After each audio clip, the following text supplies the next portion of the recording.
Bonjour et bienvenue à tous. Nous sommes ravis de vous retrouver pour une nouvelle édition de votre programme L'éditorial. L'éditorial, c'est tribune des professionnels des médias pour refaire l'actualité. Pour cette édition, ils sont 4 à nous avoir fait l'honneur d'être présents sur ce plateau. Tout d'abord, le directeur de publication du journal Flèche d'Afrique. Bonjour à vous, Villar Kibon.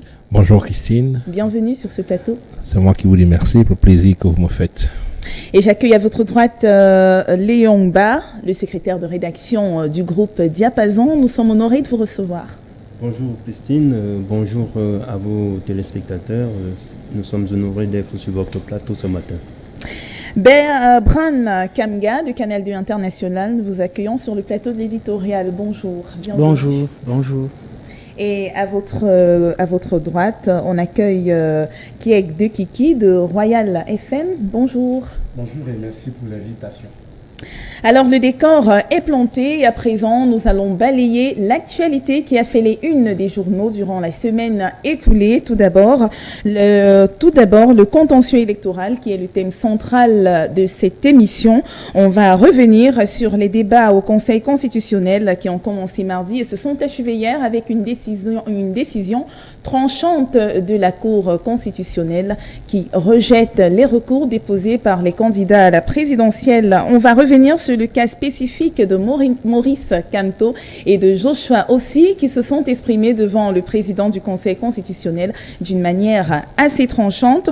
On va parler ensuite du célèbre philosophe Eboussi Boulaga qui est décédé samedi dernier. On va revenir avec nos panélistes sur l'œuvre et aussi sur l'homme. On a certainement encore beaucoup à découvrir sur ce sage africain. Et puis en sport, le football a retenu l'attention de la presse cette semaine avec le match Cameroun-Malawi qui s'est achevé par un match nul. C'est l'occasion de faire un bilan à mi-parcours du duo néerlandais à la tête de l'équipe nationale de football camerounaise. On se retrouve après la transition.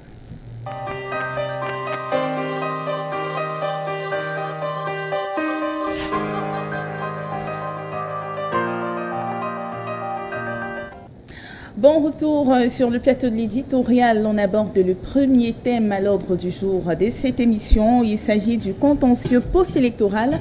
Alors, dites-nous, Hervé Villar-Kibon, que retenir du contentieux post-électoral qui s'est achevé hier avec une décision très forte du Conseil constitutionnel, notamment le rejet des recours déposés par les candidats à la présidentielle? Ma foi, je pense que nous avons vécu un moment inoubliable en politique au Cameroun, en cette élection présidentielle 2018.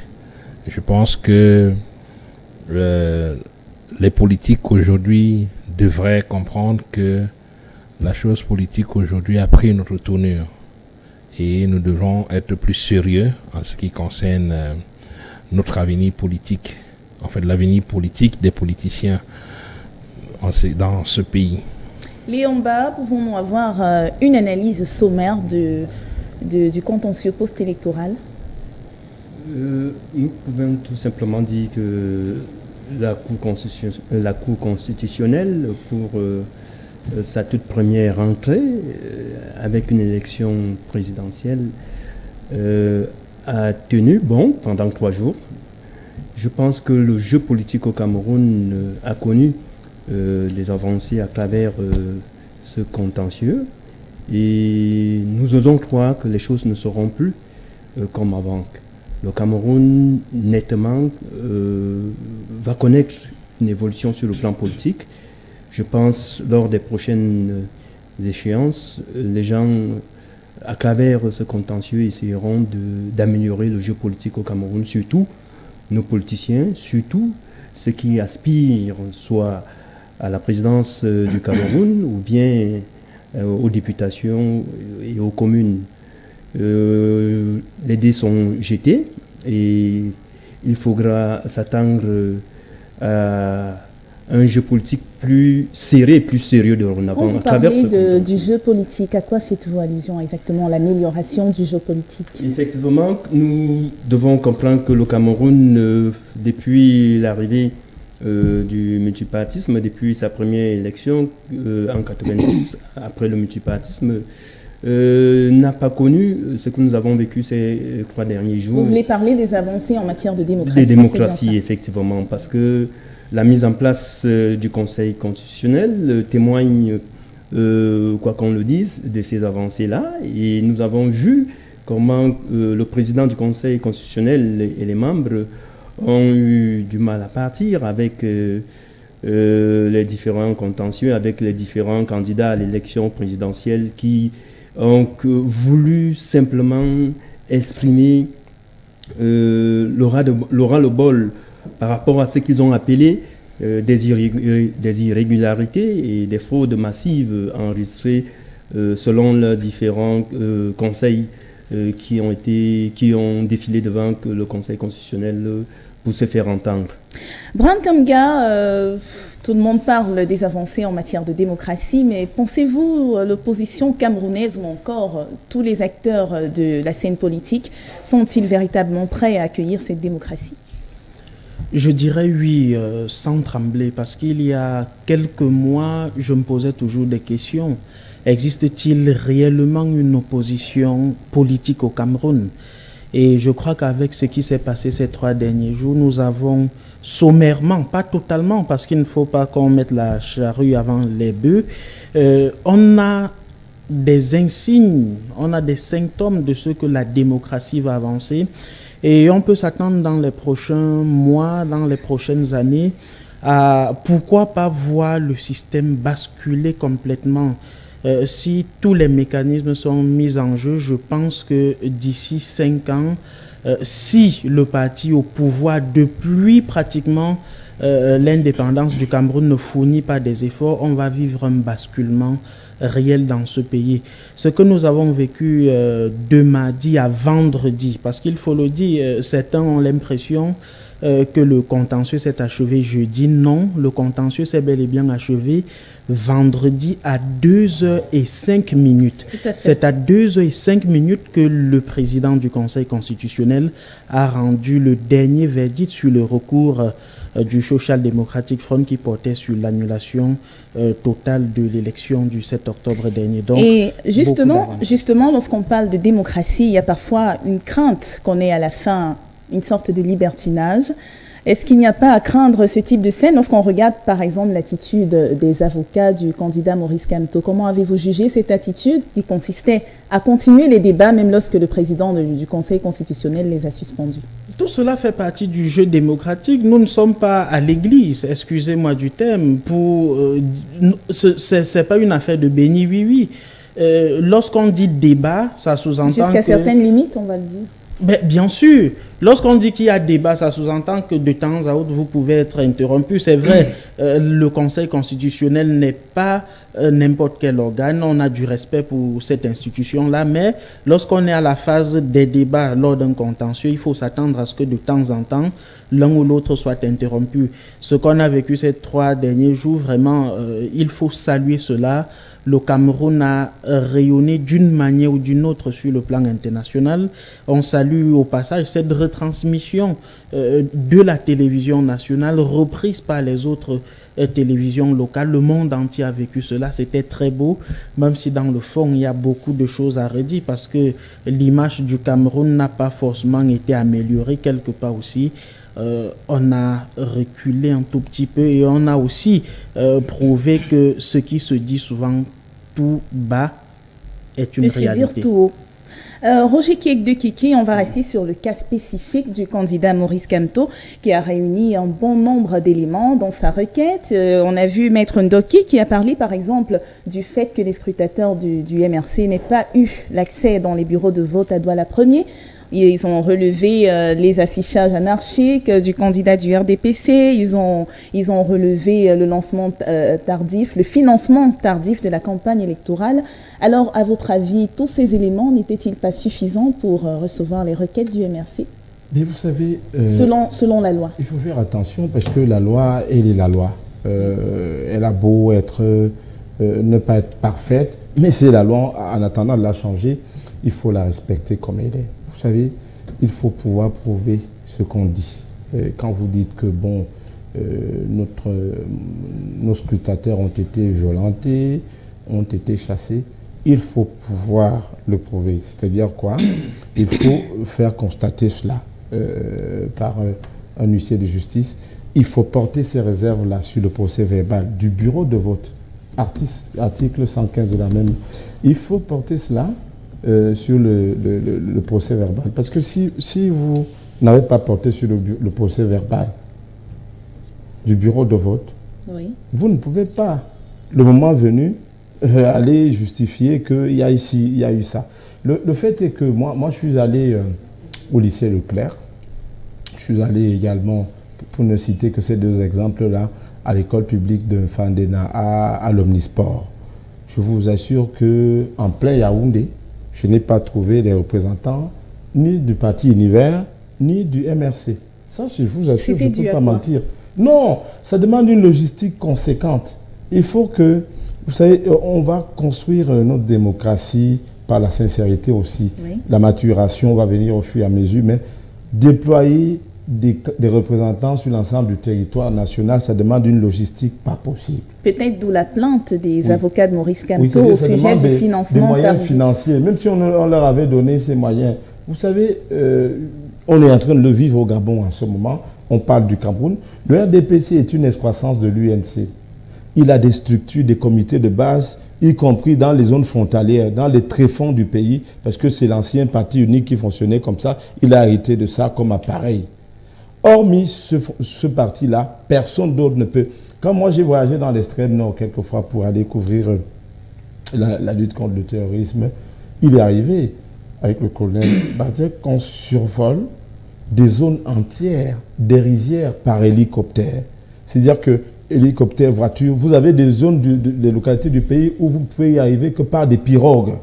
Ce sont des villages de pêcheurs, ce sont des villages de riziculteurs, ce sont des citoyens camerounais qui doivent voter. Par exemple, dans les îles Manoka, où vous avez des bureaux de vote en plein dans les villages de pêcheurs. Comment il fait pour gérer quelquefois les dispositifs du LDPC là-bas, voilà. M. Thomas Tobo-Ayoum, il a des flybots qui lui permettent d'y arriver. Ça demande des moyens. Donc, sur cette base-là, personne parmi les 8 autres candidats, c'est-à-dire hormis le RDPC, personne n'avait la logistique, les moyens logistiques, financiers nécessaires pour pouvoir couvrir l'ensemble du territoire. Sur cette base-là, vous êtes handicapé, vous ne pouvez pas avoir les moyens de disposer du sésame, c'est-à-dire le procès verbal du bureau de vote. Parce que c'est la pièce maîtresse qui vous permet de prouver ou de justifier les recours.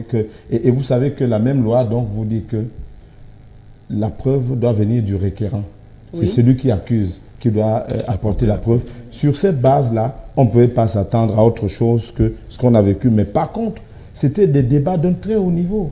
Des débats d'un très haut niveau transmis en Mondovision. Oui. C'était des échanges francs et sincères parce que tout ça a été regardé et les Camerounais, tout le monde vivait cela. On n'avait plus besoin d'attendre de se faire raconter. C'était des débats d'un très haut niveau, mais en fait, on a aussi découvert que plusieurs ne lisent pas la loi. Tout le monde n'était pas au fait de la loi et peut-être que dans les années qui viennent, on aura un contentieux post-électoral différent. Nous l'espérons.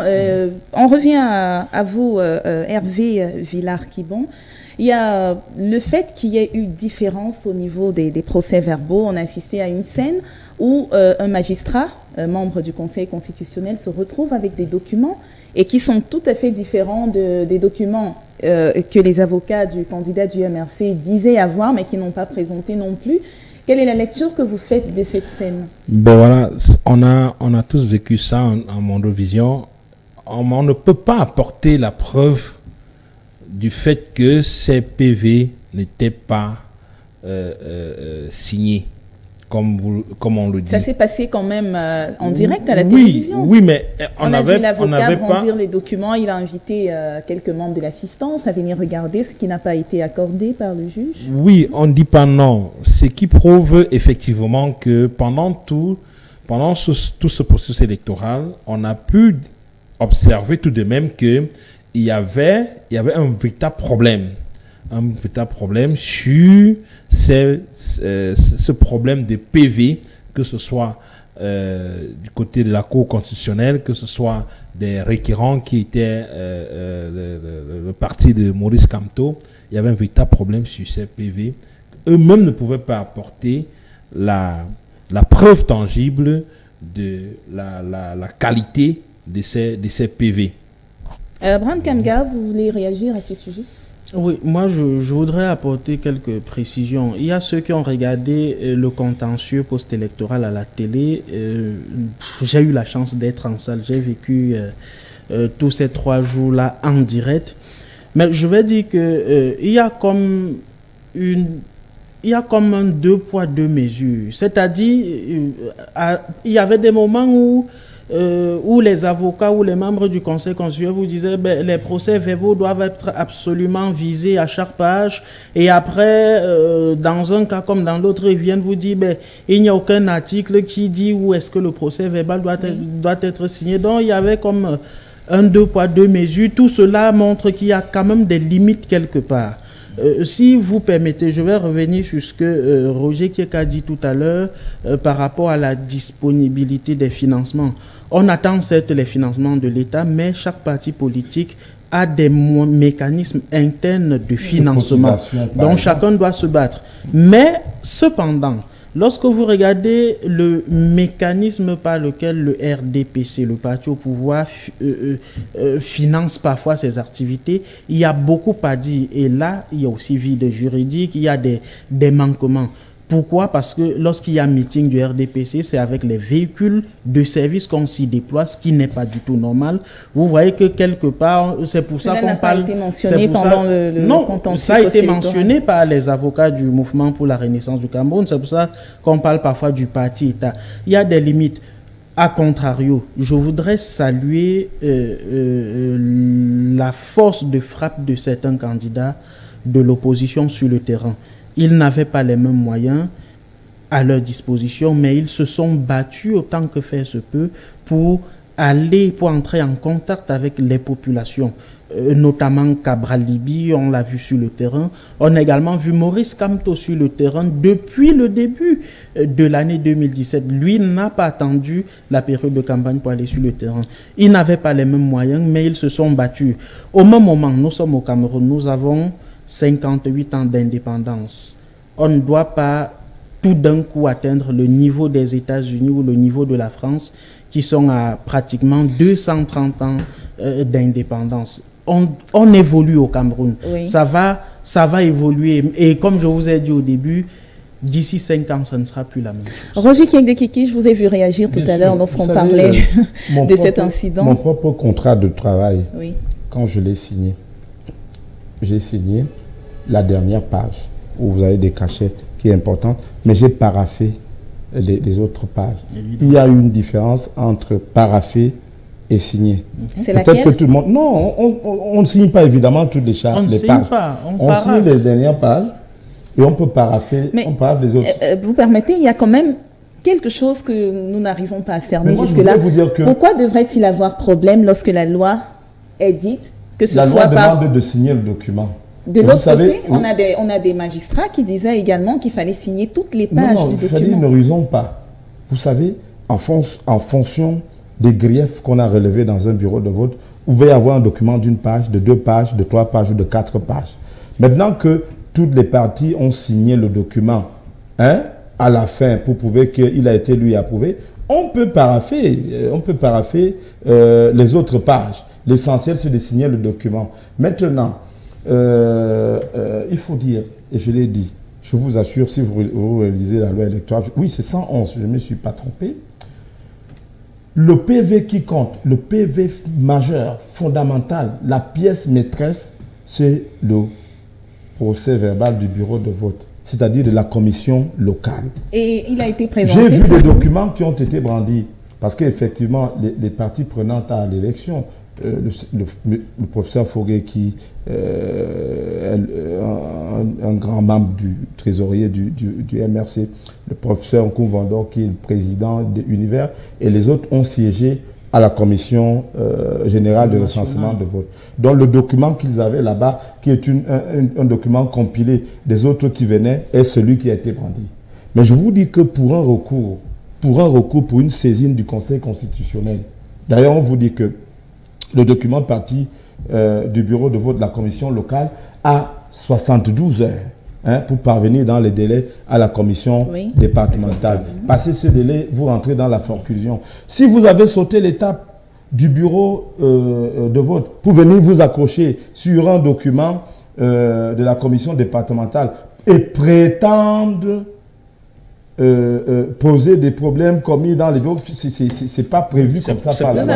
C'est-à-dire que quand vous saisissez le Conseil constitutionnel en tant que requérant, vous devez apporter la preuve. Et la preuve, vous savez, on va vous dire que Yaoundé a tellement de bureaux de vote. Si vous dites il y a une fraude dans l'Onfundi, c'est globalement pris comme ça et ça ne veut rien dire en même temps. Oui, vous devez, pour prouver la preuve dans l'Onfundi, prendre procès verbal par procès verbal et par bureau de vote pour justifier de cela. Votre intervention nous permet quand même d'aborder le sujet. Permettez que je renchérisse ce que Cyril dit. Effectivement, nous avons ce problème avec les procès, les PV.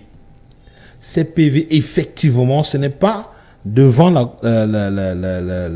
Conseil constitutionnel qu'on devait venir prouver l'inégalité de ces PV. C'est depuis la base.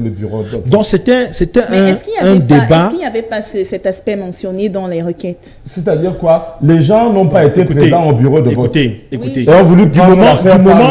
du moment où vous n'avez pas de représentants de partis dans votre bureau de vote, comment devez-vous apporter la preuve de fraude dans ce bureau de vote? Justement parce que le PV, le procès verbal à la base n'a pas été signé. Le procès verbal à la base n'a pas eu de mention. Et vous devez mentionner ces charges-là sur le procès de moi, par exemple, j'ai eu la chance. J'ai eu la chance également de couvrir les élections dans la zone de la Sanaga Maritime. Dans la Sanaga Maritime, par exemple, il y avait des bureaux de vote où on ne trouvait ni représentants des MRC, ni représentants en fait de l'opposition. On avait des bureaux de vote où on avait uniquement le RDPC. Et comment vous allez justifier que permettez que je chute, comment vous allez justifier que on puisse prouver la fraude dans un bureau de vote comme celui-là? Nous allons rebondir avec un autre sujet qui est très lié à celui que nous évoquons ici, c'est-à-dire le caractère impartial du Conseil constitutionnel. Parce que depuis les décisions rendues ce matin, la question de l'impartialité du Conseil constitutionnel a fait surface. Plusieurs s'interrogent, est-ce que les membres de ce conseil qui sont nommés par un candidat à l'élection, est-ce qu'ils peuvent vraiment faire preuve d'impartialité? Et le candidat Kamto, une fois de plus, on le mentionne, l'a dit dans son plaidoyer. Je pense que le président du Conseil constitutionnel a fait son devoir. Nous l'avons vu à l'œuvre pendant 3 jours. En réalité, cela pose un problème du processus électoral au Cameroun. Parce que, en évoquant le cas des scrutateurs qui doivent être présents dans les bureaux de vote, nous avons environ 25 000 bureaux de vote au Cameroun. Et s'il faut avoir 2 scrutateurs par bureau de vote, nous sommes à 50 000 scrutateurs. Je ne suis pas très sûr que même le RDPC a pu avoir des scrutateurs dans tous les bureaux de vote au Cameroun. Alors, pour revenir effectivement sur... si vous permettez, c'est pour mentionner quoi? Que c'est le code électoral qui fait problème, puisque le code électoral demande que chaque parti ait des représentants. Devrait avoir au moins 2 scrutateurs. C'est une loi qu'il faut respecter. Est-ce que le code électoral fait donc problème? On n'est pas là pour tergiverser. On n'est pas, justement... C'est la loi, il faut l'appliquer, voilà. Il faut la respecter. Ça pose donc en attendant de la changer. Voilà, effectivement, ça pose un problème, celui de la relecture du processus, du code électoral au Cameroun et de son processus.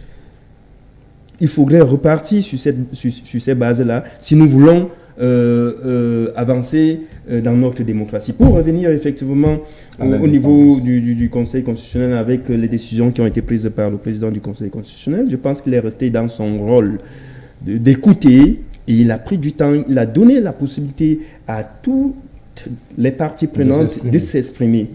Et il n'a fait que appliquer la loi. À chaque fois que le président du Conseil constitutionnel a rendu un verdict, on n'avait plus rien à redire parce qu'il s'est appuyé sur les textes, sur le code électoral. Oui. Il a débouté tous les recours du MRC il en était de même pour le SDF. Alors, nous ne pouvons pas en ce moment juger de l'impartialité du Conseil constitutionnel. Bran Kamga, est-ce qu'il est possible parce que les résultats n'ont pas encore été publiés. À votre avis, est-il possible que vous nommez, vous soyez juge et parti? C'est là la question. Et c'est un sérieux problème. Nous ne voulons pas ici être juge du juge constitutionnel. On n'en a peut-être pas qualité. Et c'est ce que le président du Conseil constitutionnel a répondu à Maurice Kamto par rapport au recours introduit pour la récusation de 6 membres du Conseil constitutionnel. On lui a dit, vous n'avez pas qualité. C'est vrai, à un niveau, on a été un peu embarrassé. Monsieur Atangana qui dit, oui, vous avez qualité parce que vous êtes candidat, et puis après il redit, bon, il n'y a que les 2/3 du Conseil pour démettre un membre ou alors l'autorité qui les nomme. Ça aussi c'est vrai, mais il y a un sérieux problème. Aujourd'hui, le Conseil constitutionnel n'est pas toujours impartial. Parce qu'on vous a dit, les textes sont là, ils sont clairs. Or, jusqu'ici, lorsque Maurice Kamto a introduit le recours, jusqu'à la fin, Clément Atangana n'a pas dit que le Conseil constitutionnel est impartial. Tout ce qu'il a dit, c'est que, Monsieur Kamto, vous n'avez pas qualité pour la récusation des membres du Conseil constitutionnel. Ça veut dire que, indirectement, ils reconnaissent. Parce que quand vous avez un membre du Conseil qui est président du conseil d'administration de l'université de Yaoundé 1, vous avez un autre, malheureusement, les faits sont là. Et eux, ils jugent en fait pas les faits. Les faits sont là. Il y a plusieurs membres du Conseil constitutionnel qui, jusqu'à quelques jours, étaient membres du bureau politique du RDPC ou membres du comité central, l'un élu, l'autre désigné, et tout ça. Le président du Conseil constitutionnel qui a une épouse qui est députée, qu'on soit un peu sérieux. Tout cela saute aux yeux, au vu de tous. Maintenant, lorsque Léon estime que le Conseil constitutionnel n'a que dit le droit, il y a eu des vides à certains niveaux, où on les attendait à des niveaux où ils ne se sont pas exprimés.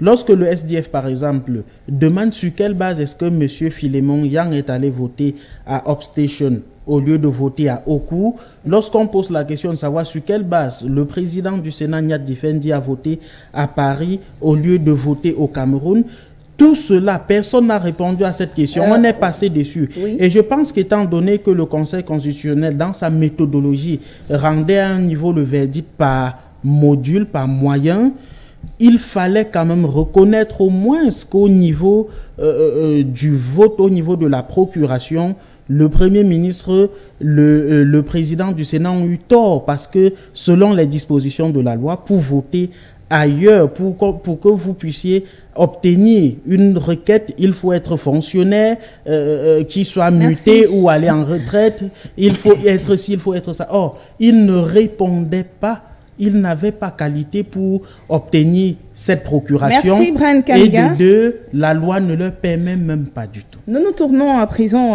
vers vous, Roger Kiekdekiki. On peut dire que le Conseil constitutionnel est non pas une création, mais il a été implémenté par le chef de l'État actuel. Il n'y a pas eu un Conseil constitutionnel avant au Cameroun. Alors, peut-on vraiment reprocher au président Paul Biya d'avoir nommé les membres du Conseil constitutionnel? Je vais vous surprendre. Vraiment, en France, là, en ce moment, le président du Conseil constitutionnel a été nommé par Macron. Vous comprenez, hein?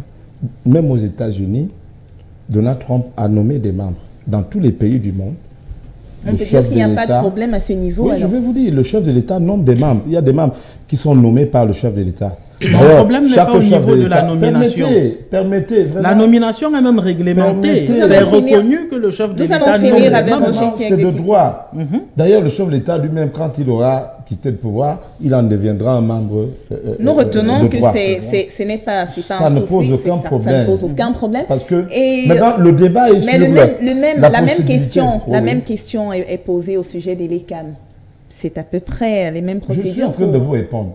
Dès qu'on les a nommés, Fonkamazu, il a démissionné du RDPC. Madame Djema Doroti, vous la voyez encore dans les activités du RDPC. Voilà. Non. Et je vous assure que si vous rentiez dans le... On a dit on est parti dans le site du RDPC. Vous savez que les sites ne sont même pas souvent entretenus, activés comme il faut. Mais ces gens-là ont tout de suite quitté leurs autres responsabilités précédentes. Parce que là n'est même pas... Ce sont des détails. Voilà je voudrais vous dire, il faut être sincère. Sauf que je ne suis pas d'accord avec ce qu'il dit. Si vous ne pouvez pas accepter que vous vous êtes exprimé, je ne vous ai pas interrompu. Permettez-moi d'aller jusqu'au bout. Oui, vous allez chuter, je vais vous dire, on a pris beaucoup de temps. Je vais vous dire, dans ce pays, le père Assira Ngouté, qui est le père de Claude Assira, magistrat je voudrais qu'on à la aborde Cour le cas suprême, du SDF. avait déjà déclaré que Paul Biya a perdu, bien que nommé par le président Biya. Rémi Mbaya avait déjà déclaré dans les années 90 que Paul Biya a perdu. Je vous dis qu'il y a eu des magistrats extrêmement indépendants dans ce pays. Le fait que le président les ait nommés ne peut pas nous dire qu'ils sont forcément en train de rouler pour le président. Merci Roger. C'est un procès d'intention. Je voudrais que nous arrêtions sur le cas du Social Democratic Front qui a avancé un argument, ma foi, qui relève des faits, la crise anglophone.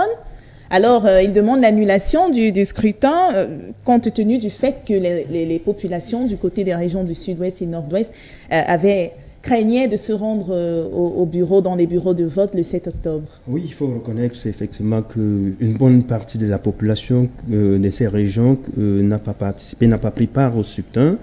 Même si Elekam a voulu démontrer cela devant le Conseil constitutionnel, que des centres de vote ont été créés spéciaux pour permettre aux populations de voter. Dans les régions anglophones. Dans les deux régions du nord-ouest et du sud-ouest, pour évoquer effectivement, entre parenthèses, ce que nous avons appelé la crise anglophone. Effectivement, beaucoup de nos concitoyens, beaucoup de nos compatriotes n'ont pas pris part à cette élection. Il était de bon ton pour le président candidat du SDF de le noter devant le Conseil constitutionnel.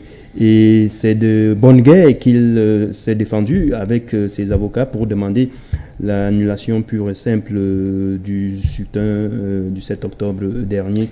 Et il faut mentionner qu'en demandant cette annulation, il a également plaidé pour un retour à la paix dans ces deux régions du pays, pour dire que Oshoa n'était pas là forcément pour détruire la machine du contentieux électoral, mais également il a voulu faire comprendre aux Camerounais, il a voulu faire comprendre au monde entier qu'il y a un sérieux problème au Cameroun qu'il faut régler, celui de la crise dite anglophone, un retour à la paix, un appel à l'annulation. Nous avons vu que parfois le président Oshoa a été émotionnel devant le président du Conseil constitutionnel lorsqu'il a évoqué, il a fait des propositions pour que les choses puissent avancer dans ce pays. Hervé Villard. Moi, je voudrais poser une question aussi simple. Est-ce que c'est parce que cette zone est en conflit qu'on devrait annuler les élections dans cette zone? Impossible. Non, monsieur aussi, si vous permettez, n'a pas dit que c'est parce qu'il y a la crise anglophone. Il a évoqué le fait que les populations n'aient pas pu participer. C'est presque la même chose. Moi, c'est la même chose. Si on doit annuler les élections dans cette zone parce que toute la population n'a pas pu aller s'inscrire, aller voter, ça veut dire que c'est parce que cette zone est dans une zone de crise. Disons qu'on a 100 inscrits. Si on a, puisqu'on dit l'abstention est un vote. Oui. Alors pourquoi annuler les élections dans cette zone? On a eu au moins quelques personnes qui sont allées voter. Excusez-moi, pour moi c'est un faux débat. Annuler les élections dans cette zone de crise, c'est un faux débat. Il y a des personnes quand même qui ont bravé ces risques pour aller voter. Avec votre permission, je ne partage pas... Pour clôturer la rubrique, nous sommes déjà... Non, je voudrais dire quelque chose sur la zone anglophone, la crise anglophone. Une toute petite chose, oui. Allez-y. Je ne partage pas l'avis de Hervé. Pourquoi? Parce que il y a des dispositions, il y a des conditions dans lesquelles une élection présidentielle doit se dérouler. Oui. Il faut qu'on soit clair là-dessus. Et pour qu'une élection présidentielle se déroule dans un pays, on doit se rassurer qu'il y a la paix, la sécurité, que tout ceci soit garanti à tous les niveaux, c'est-à-dire jusque dans les confins. Si ce n'est pas le cas, excusez-moi, laissez-moi parler. On a connu des zones comme la Libye. Si ce n'est pas le cas, si ce n'est pas le cas, le gouvernement doit prendre des dispositions pour sécuriser les zones où il y a des conflits. C'est-à-dire dans le nord-ouest et le sud-ouest, on devrait prendre des dispositions, ce qui n'a pas toujours été fait. Parce que, rappelez-vous très bien, il y a des présidents des commissions départementales des régions du nord-ouest et du sud-ouest. Bon, permettez quand même. Il y a des présidents des commissions départementales qui ont fait des rapports signalant qu'on n'a pas pu voter parce qu'il n'y avait pas possibilité. Maintenant, quand vous dites abstention, ce n'est pas abstention. Ce n'est pas parce que je n'ai pas voté que je me suis abstenu. Or, dans le nord-ouest et le sud-ouest, ils n'ont pas voté parce qu'ils ne pouvaient pas aller voter. Donc, oui, pour vous, il y a problème. On a connu des élections en Syrie. On a connu des élections en Libye dans des zones. Nous ne sommes pas en Syrie. Nous ne sommes pas en Libye. Non, nous ne sommes pas en Syrie. Permettez-moi, monsieur Kibon, permettez-moi de dire quelque chose. Roger qui va conclure la rubrique et nous allons revenir avec un autre dans tout le nord-ouest et dans tout le sud-ouest qui représente pas la moitié de la superficie du Cameroun, que ça n'aurait rien posé comme problème. Je vais vous dire. Je suis désolé. Au Mali, permettez. Vraiment, il y a des exemples qui l'illustrent. Je vous assure que récemment, la dernière élection présidentielle au Mali, tout le nord Mali est entre les mains de djihadistes. Mais cette élection a eu lieu sur le reste du pays. Merci. Le nord-ouest et le sud-ouest ne sont pas l'essentiel du Cameroun. Merci à vous. Bien sûr. Je vous dis qu'il y a eu bel et bien eu élection présidentielle, puisque le Premier ministre est en procès parce qu'il a voté là-bas. Il y a certains de nos compatriotes de ces endroits qui ont voté. On ne peut jamais annuler une élection parce qu'une partie a été empêchée du fait d'une crise. Je ne l'ai jamais, je ne l'ai pas encore vu quelque part dans le monde. Nous allons clôturer la première rubrique qui était consacrée au contentieux post-électoral. On va préciser en même temps, vérité en deçà des Pyrénées. Erreur au-delà, nous n'allons pas prendre des exemples dans d'autres pays. Monsieur Hervé Villard, c'est sur ces paroles que nous allons clôturer cette première rubrique et revenir pour parler du décès du philosophe Ebossi Boulaga et parcourir avec nos panélistes son œuvre et ses combats. À tout de suite.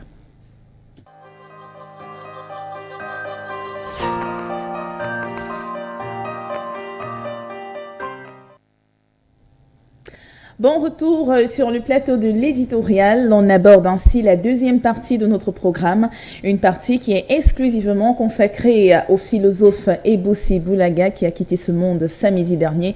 Il est question avec nos panélistes de parcourir ses œuvres et aussi ses combats durant toute sa vie. Il s'est resté, on va préciser qu'il est aujourd'hui considéré comme l'une des figures marquantes de l'émancipation de l'Afrique face à l'Occident. Alors, Bran Kamga, nous allons ouvrir par vous. Qu'est-ce que vous retenez de ce philosophe qui s'éteint, de ce sage africain? Lorsque je suis arrivé en terminale et qu'il m'est arrivé de me frotter à la philosophie, j'ai particulièrement aimé ce philosophe, ce Camerounais qui n'a pas forcément pensé comme les autres. Et on retrouve en Fabien Ebossi Boulaga un homme qui avait un rêve, celui de voir le continent africain particulièrement sorti du joug et de la colonisation, mais aussi de certaines pesanteurs internes. Oui. Et des pesanteurs internes parce que l'Afrique a des ancrages culturels traditionnels qu'il faut préserver. Il y en a aussi dont il faut se débarrasser. Et cet homme qui a eu une éducation multidimensionnelle, parce que beaucoup ne le savent pas, Fabien Ebossi Boulaga était prêtre. Oui. Et nous savons que c'est une culture essentiellement occidentale, mais par la suite, il est revenu, il a mis carrément sa tenue de côté pour devenir un homme laïque qui pense librement et qui pense au développement de l'Afrique. Donc, je salue cet homme qui s'en est allé. Il a fait son temps, 84 ans, oui. Au Cameroun, ne s'est pas donné. Mais je pense qu'on doit retenir beaucoup de lui. On doit poursuivre son combat, celui d'une Afrique qui se libère. Léon Ba, nous venons à vous. On constate quand même une forte connotation anti-religieuse dans les ouvrages de Fabien Ebousi-Boulaga pour un ancien prêtre, plutôt surprenant. Est-ce qu'on peut conclure qu'il a été trahi par un système qu'il a embrassé au départ? Est-ce qu'on peut le dire? Voyez-vous, le professeur Ebousi-Boulaga, quand il quitte la scène le samedi 15 octobre dernier, laisse beaucoup de ses collègues, laisse même le monde de la littérature sans voix. Voyez-vous, pour quelqu'un qui devient prêtre jésuite en 1969 et qui commet un ouvrage en 1974, j'ai nommé La démission, et qui est mal compris au sein du clergé, il décide donc de démissionner en 1980 pour poursuivre son aventure, c'est-à-dire avoir un esprit libre, penseur qu'il était, voir la chrétienté autrement. C'est-à-dire, il a voulu rester l'Africain qui doit s'exprimer selon ses cultures et vendre sa façon d'être, sa façon de faire à travers le monde, et non de rester dans l'aristocratie des prêtres. Je crois que c'est le combat qu'il aura mené durant toute sa vie. Lorsque j'ai reçu votre invitation, ce matin encore, j'échangeais avec un directeur dans un ministère, quand je lui ai demandé s'il avait connu le professeur, il a pris une minute de silence pour déclarer bien après qu'il a été son enseignant et qu'il a retenu de lui un homme d'une simplicité jamais vue, et que ce monsieur, à travers ses œuvres, quand il était face à ses étudiants, ne montrait pas qu'il était un professeur, mais plutôt un parent, parce qu'il expliquait ses cours de manière à permettre à chaque étudiant de comprendre son message, de passer son message, ce qui n'était pas du tout évident quand il fallait lire ses œuvres, parce que il me le disait, il me le confiait, qu'il fallait au moins lire l'œuvre du professeur 3 fois pour comprendre ce qu'il voulait. On va justement revenir sur ses œuvres, sur Fabien Ebousi-Boulaga et le christianisme, parce que c'est quand même une page qui mérite une certaine attention. Mais avant, je voudrais demander à Hervé Villard, est-ce qu'il a un souvenir particulier du professeur Fabien Ebousi-Boulaga? J'ai lu quelques articles sur lui, malheureusement. Pour n'avoir pas fait ma terminale au Cameroun, beaucoup plus en Afrique de l'Ouest. Mais je retiens tout simplement que c'est un homme très intègre, un homme qui, avec une façon très particulière de d'écrire ses œuvres, et il avait une façon de penser, et comme disait Léon Ba tout à l'heure, j'ai pu lire qu'il avait cette envie de révolutionner les mœurs, de sortir l'Afrique de ce snobisme. Du joug occidental. Voilà, de ce snobisme, parce que je préfère utiliser ce terme, ce snobisme africain qu'ils ont épousé. Donc, je salue la mémoire de ce prêtre philosophe aujourd'hui. À 84 ans, c'est quand même une bibliothèque qui s'en va. Et voilà, Ebousi-Boulaga, après son rejet de la foi chrétienne, se convertit en politique. Roger Kiek-de-Kiki, qu'est-ce qu'on retient du combat politique de Fabien Ebousi-Boulaga? C'était un homme engagé, mais par les idées. Par les idées simplement, parce qu'il était d'une simplicité et d'une modestie déconcertante. J'ai passé 3 jours avec lui au centre Jean-Paul II de Sa Paris-Bebdap en 2004, un centre créé par Jean Zoa. Il y avait un colloque où j'avais été convié avec Célestin Guambala, un ancien confrère du Messager qui est aux États-Unis. Donc il y avait Fabien Ebousi, il y avait Séverin Cécile à Béga, il y avait le docteur Moudassi du ministère de la Communication, lui aussi décédé. On a vraiment, c'est là où on a appris à s'apprécier, à se connaître avec Séverin Cécile Abéga, qui lui aussi était d'une humilité incroyable. Fabien Eboussi est un prêtre jésuite Oui. qui a découvert différemment l'Église et il en a démissionné. Pour se convertir en politique. Et dans cette logique-là, en tant qu'opposant. il rejoint d'autres jésuites prêtres. Le père Jean-Marc est là, dont le combat a été de substituer le pain de messe. Le pain de messe, pourquoi pas au manioc de Bala? Le vin rouge, pourquoi pas au vin de palme? Et il pensait qu'on peut faire la religion en y incluant les valeurs fondamentales de chez nous qui n'ont rien à envier aux autres. Vous avez le père vin. Et puis le père Menrad Edgar, je les range dans la même logique de genre, qui était d'un détachement extraordinaire, qui n'était pas pour des valeurs autres que les valeurs fondamentales de l'Afrique. Et quand Fabien écrit donc ce livre sur les conférences nationales souveraines, il s'engage fermement parce que il n'était pas pour qu'une certaine élite complètement embourgeoisée. Oui, ça faisait partie de ses combats politiques. Une bureaucratie néocoloniale en soi à tirer l'essentiel de l'effort d'une collectivité. Donc il avait des idées très fortes. Et il a été chassé de l'université. Oui. Avec le concours d'autres philosophes, comme les Massien Towa, il est chassé de l'université parce que ses idées n'étaient pas acceptées de tous. Donc, c'est une grosse perte. Et moi, je me dis, regardez la manière, la façon dont ce pays traite ces grandes figures, ces grands penseurs, parce que c'est un savant de renommée mondiale qui s'en va là. Quelqu'un de ce niveau, de cette puissance, de cette catégorie-là, quelqu'un qui avait beaucoup à apporter par rapport à ce que nous sommes aujourd'hui, par rapport à ce que nous voulons être demain, et qui disparaît presque dans l'anonymat. Je vous remercie de lui rendre cet hommage ici. Ah oui, parce qu'on aurait attendu plus des médias à capitaux publics pour qu'un tel hommage soit rendu à un savant de la dimension de Fabien Eboussi Boulaga. Alors, Brand Kamga, avez-vous le sentiment que le message de ce sage africain aujourd'hui porte des fruits au sein de la jeunesse camerounaise? Malheureusement, pas toujours, parce que peu sont les jeunes qui ont connu Fabien Eboussi Boulaga, malheureusement. Parce que jusqu'ici, on a essayé de tendre le micro aux jeunes, surtout ceux qui font la classe de terminale. C'est pas toujours ça. Mais je voudrais dire que loin du philosophe, c'est un homme fort. Un autre philosophe avait dit le philosophe c'est un fou qui voyage toujours dans les nuées. Mais je crois qu'à sa manière, Fabien Eboussi Boulaga est un homme qui était bel et bien sur terre.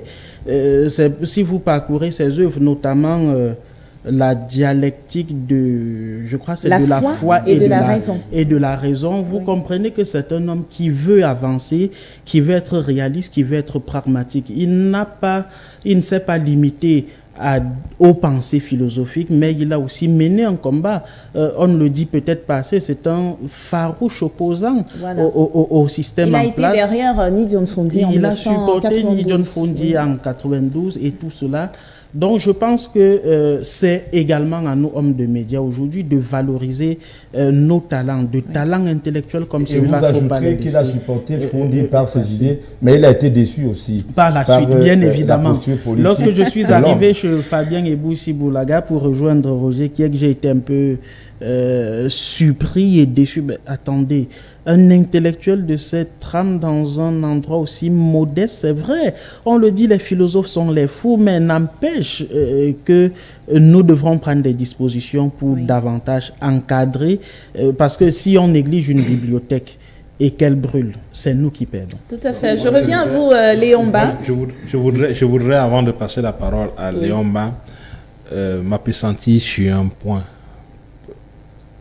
Cyril a évoqué tout à l'heure la perte des hommes tels que Eboussi. Oui. On le voit, ce genre de perte au Cameroun dans plusieurs domaines. C'est l'occasion pour nous, hommes des médias, d'attirer l'attention de nos politiques sur ces valeurs. Nous rencontrons des artistes aujourd'hui qui ont fait la part belle de la musique camerounaise dans ces mêmes situations. On a des anciens footballeurs dans la même situation. On a des écrivains également dans la même situation qui vivent dans la précarité. Pourtant, c'est des penseurs, oui. C'est des personnes qui ont une valeur que beaucoup d'entre nous ont gardée assez positive de ces personnes comme Eboussi. Malheureusement, rien n'est fait jusqu'ici par nos politiques pour encadrer ces personnes dans leur vieillesse. Oui. Peut-être qu'il aura droit à des obsèques dignes de ce nom. Ça aurait servi à quoi? Ça aurait servi. Ce serait étonnant. C'est ce qu'on attend. Puisque ça aurait servi. Moi, j'ai lu tous les hommages qu'on fait de lui, mais on a connu beaucoup d'autres écrivains qui sont morts. On ne sait pas. Voilà. C'est quand il meurt qu'on se souvient même qu'il était encore vivant. Voilà, on va conclure la rubrique avec vous, Léon Mba. Je vais vous citer quelques ouvrages de Fabien Eboussi-Boulaga: Christianisme sans fétiche, L'enjeu de Dieu en Afrique, La dialectique de la foi et de la raison. Et je reviens sur la question du départ. Est-ce qu'à la fin, Fabien Eboussi-Boulaga n'a pas été trahi par la religion catholique? Vous savez, pour rejoindre un peu... c'est un véritable désaveu de la foi. Pour rejoindre un peu l'écrivain Armand Lecard et Somba, qui dit que la vie du philosophe est le témoignage de l'hypothèse qui veut que le poète se nourrisse de la détresse, comme l'utopie se nourrit de la tragédie. Alors, il faut dire que le professeur qui s'en va aujourd'hui, Hervé le soulignait tout à l'heure, c'est une bibliothèque qui brûle. On peut le regretter. Qu'est-ce que nous faisons de nos pères, comme le professeur Eboussi qui s'en va, le Muntu, comme on aimait bien l'appeler. Qu'avons-nous fait oui, effectivement. Vous ne voulez pas vous étendre sur la question de l'Église catholique et Fabien Eboussi-Boulaga? J'arrive tout à l'heure. J'arrive parce que, retenons quand même que lors du Concile Vatican II, oui, l'Église en Afrique, oui, l'Ecclesia in Africa. Je pense que le professeur Eboussi, le professeur Angel Benveng ont beaucoup contribué à ce que l'Église catholique se comporte effectivement, accepte les mœurs africaines, qu'on pratique sa réalité. Je pense que de ce côté, le combat a été gagné, même s'il a suivi, ils ont continué à travailler là-dessus. Nous saluons donc la mémoire de l'homme, nous saluons le professeur qui s'en va se reposer aujourd'hui. Est-ce que je peux me permettre une petite chose? Oui. Derrière le vin de Metz, c'est toute une industrie de vin bâtie depuis l'Europe et qui irradie le monde. Voilà. Et quand le père Jean-Marc l'a dit, pourquoi pas le vin de Palme d'Obala? Ça va faire un coup à une grande industrie. Et on va préciser, certainement, et ce sont des valeurs de l'économie. Pour conclure, certainement, on n'a pas toutes les dates, mais on se souvient quand même que jusqu'à une certaine époque, il n'y avait pas de personnes canonisées de juste pour dire que tout l'effort, jusqu'ici le combat continue. Je pense que tout l'effort d'Eboussi aura consisté à garder le cap qui mène à l'essentiel. Voilà. Et je voudrais ajouter... Et cette incessante... Il y a beaucoup à dire sur le sage africain. En fait, je voudrais... incessante quête de l'essentiel aura caractérisé sa vie. Par le temps. Je voudrais apporter juste une petite contribution pour dire que jusqu'il y a un certain temps, on n'avait pas les balafons, les tambours et autres au sein de l'Église catholique. On ne se contentait que des classiques occidentaux. Et il faut rappeler que Fabien Eboussi-Boulaga, le père Angel Benveng et bien d'autres Africains, notamment le Ian cardinal congolais, ils font partie de ceux qui ont contribué à travers le Concile Vatican II à ce que les matériaux comme les balafons, les tambours et autres soient utilisés au sein de l'Église catholique. Son combat n'était pas très loin de celui de Kwame Nkrumah, le père du panafricanisme, on va le dire ainsi. Et c'est ça qui nous permet de refermer la rubrique. Merci Léon Mba. On se retrouve pour parler des Lions indomptables du Cameroun. Un bilan à mi-parcours après 3 matchs, 2 matchs nuls, une seule victoire. Le duo néerlandais Seedorf Cleaver peut-il arriver à conduire les Lions indomptables à la Coupe d'Afrique des Nations 2019? On y revient dans un instant.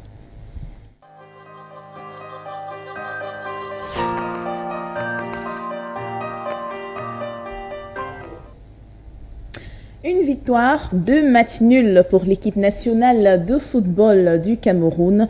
Les Lions indomptables face au Malawi ont fait match nul. C'est quand même un score qui amène plusieurs à s'interroger au sujet des compétences véritables du duo qui entraîne l'équipe nationale depuis quelques mois. Il s'agit de Seedorf et Kluivert. On est là en train d'aborder le sujet concernant le bilan des Lions indomptables à quelques mois de la Coupe d'Afrique des Nations. Alors, je vais entrer de plein pied dans le sujet. Dites-nous, comment vous pouvez analyser la situation actuelle dans la tanière des Lions? Ben, la situation, elle devient vieille comme le monde au Cameroun, ce qui concerne l'équipe nationale de football du Cameroun. Et comme beaucoup d'autres disciplines sportives au Cameroun. Pour rester dans l'aspect des Lions indomptables, je pense que pour l'instant, un match, 2 matchs nuls, on a quand même vu, je parle de moi, j'ai quand même vu une équipe des Lions indomptables qui peine à retrouver ses marques, mais qui est en train de se reconstruire tout doucement, parce que lorsqu'on regarde le match le premier match avec, je crois, le Comore, c'était désagréable à voir. Lorsqu'on regarde le match avec le match aller contre Malawi, on a quand même vu une équipe des Lions indomptables aligner 1, 2, 3 passes, fait un peu de spectacle. On a pu prendre un but. Non, nous avons pu marquer un but. Voilà, plutôt voilà. Un but. Et on a arraché 3 points. Moi, je pense quand même qu'il faut faire confiance au duo Kluivert et Seedorf. Il est encore trop tôt de les juger, de les mettre sur une balance. Mais je pense que avec un peu de temps, on aura l'occasion de se rendre compte si on pourra être à la hauteur de cette CAN, bien qu'elle est déjà au seuil de la porte. Léon Ba, la sagesse biblique nous apprend que l'enfant laisse voir dès ses premiers pas ce qui sera demain. Seedorf et Kluivert, on est à quelques mois déjà, qu'est-ce que vous pouvez dire au sujet Effectivement, pour reprendre un peu Hervé, nous sommes à quelques mois de la Coupe d'Afrique des Nations qui se joue en terre camerounaise. Je pense que pour des équipes qui se veulent très sérieuses, qui veulent remporter, pour une équipe qui veut remporter cette compétition chez elle, on devrait déjà avoir le noyau comment on peut ainsi le dire, de Clarence Seedorf. Mais voyez-vous, à quel moment l'entraîneur a été recruté? Parce que ne regardons pas simplement les 3 premiers matchs avec comme entraîneur Clarence Seedorf. Regardez à quel moment il a été recruté et regardez le travail qu'il est en train de vouloir faire. J'ai plutôt peur que qu'on se retrouve encore au mois de mars, avril 2019 à essayer des joueurs. Parce que c'est ce que l'entraîneur néerlandais est en train de faire en ce moment. Il essaye de voir ce qui peut bien marcher au milieu du terrain, au niveau de l'attaque, au niveau de la défense. Est-ce qu'il peut faire confiance à Georges Mandjek? Oui. Est-ce qu'il peut faire confiance à Fabrice Olinga ou bien à Antep? Autant de questions qu'il se pose. Il essaye. Et on a peur qu'on se retrouve donc effectivement au mois de mai avec une équipe qu'on est toujours en train de rôder. Et on risque de subir ce que nous avons subi pour les compétitions antérieures. Bran Kamga, au-delà du volet technique, on sait l'équipe nationale a souvent été... on a souvent parlé d'une certaine influence des autorités sur les entraîneurs. Est-ce que vous avez l'impression que les classements de Seedorf émanent de sa propre compétence? Dans un premier temps, je dirais non, parce que ils sont arrivés il y a, je crois, moins de 3 mois. Oui. Et juste après ça, ils ont livré un match amical contre les Comores. Alors, ils n'ont pas eu tout le temps de savoir qui était qui. Je crois quand même que là, c'est tout à fait normal. Ils ne peuvent pas arriver et puis d'un coup de baguette magique faire des miracles. Mais ce sont des joueurs qui jouent à l'étranger. Je ne refuse pas. Mais je pense que le Cameroun a tellement de talent que si nous voulons faire des choses comme cela se doit, nous allons faire des miracles. Une instabilité en ce qui concerne les capitaines de cette équipe nationale et la dernière nomination pour le match Cameroun-Malawi. Mandjek, peut-on parler d'un capitaine par match finalement? Ce qui se fait est très médiocre. C'est pas bon du tout. Et on est pris par les délais. Il n'y a pas le temps on n'a pas le temps d'atteindre. Quand le prédécesseur, le Belge, était là, oui, on nous avait dit qu'il était là pour gagner la CAN ou alors et mieux préparer celle que le Cameroun est en train était en voie d'organiser. On est toujours pris par le syndrome du fétiche. Ceux qui viennent d'ailleurs. Il y a des Camerounais entraîneurs, capables. Il y a des Camerounais. Bel et Antoine est issu de l'école de Clermont-Ferrand. Ils sont il y a plein de Camerounais qui peuvent entraîner, qui entraînent d'ailleurs. Il y a Rigobert Song.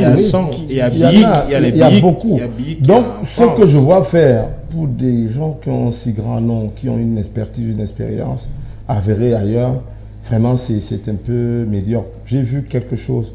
Vous savez, l'équipe le Malawi est 127e mondial, classement FIFA. Très médiocre. On s'en va jouer contre des piètres équipes comme ça et on peine. On obtient un but à la peine. C'est inquiétant. C'est pas honorable. Parce que j'ai vu, vous allez me dire oui, il rôde ses effectifs pour essayer de trouver. Il n'a pas le temps de rôder. Ce sont des joueurs compétitifs. C'est très médiocre sur le plan offensif, même si vous me direz qu'il y a quelque chose de tactique. C'est un peu le tâtonnement. Je ne sais pas, puisqu'il est là, et vous avez dit qu'on ne peut pas le juger. Et ce changement de capitaine, c'est dû à quoi? C'est le tâtonnement. Non, ce n'est pas le tâtonnement. C'est le tâtonnement. Ce n'est pas le tâtonnement, Roger. En fait, le changement de capitaine vient du fait que Benjamin Mukanjo s'est retiré de la sélection. Il était le capitaine de l'équipe nationale. Maintenant, quand il se retire de la sélection, son adjoint, c'est Choupo-Moting, qui prend effectivement le brassard. Je pense que Sidorf est dans cette logique-là. Choupo-Moting est blessé, donc ne se retrouve pas à l'expédition du match retour au Malawi, parce qu'il a tout donné. Il a vraiment tout donné au match aller. Je comprends le fait qu'il se soit blessé. J'avais déjà même signalé. Vous voulez prendre le temps? Je vous en ai parlé. Ce que vous voulez signaler, vous avez eu le temps de le dire. Choupo-Moting prend dans le brassard, il est blessé. Et quand il est blessé, il ne peut pas être dans la tanière. Oui, Roger Keg va aller jusqu'au bout de sa pensée. Donc c'est un peu ça. Je ne suis pas là. Allez-y, Roger Keg. Je vous assure que quand on vous confie une équipe, c'est un duo, on leur confie l'équipe, ils peuvent changer même ces histoires. Bien même évidemment. Cette hiérarchie de capitana. Vous mettez tout à plat, vous mettez vos hommes à vous, vous mettez votre dispositif, on attend de vous des résultats. Voilà. On n'est pas là pour spéculer. Ce qu'on voit là est médiocre. Ça ne vaut rien du tout. S'il y avait un remède de cheval à injecter à ces gens-là, qu'on leur donne ce remède et qu'ils se mettent rapidement au travail parce que les délais, on n'a plus le temps de rêvasser ou de penser que non. On se met au travail, qu'ils fassent les changements qu'ils veulent, qu'ils demandent les hommes qu'ils veulent, qu'on leur donne des moyens et qu'on retrouve, il s'agit du Grand Cameroun, champion d'Afrique quand même. Et organisateur de la prochaine Coupe d'Afrique des Nations. Hervé Villard, peut-être qu'on va conclure l'émission avec vous. Il y a eu ce type de problème bien avant. Peut-être ce serait à l'origine du tâtonnement au niveau des capitaines, même à l'époque de Samuel Eto'o.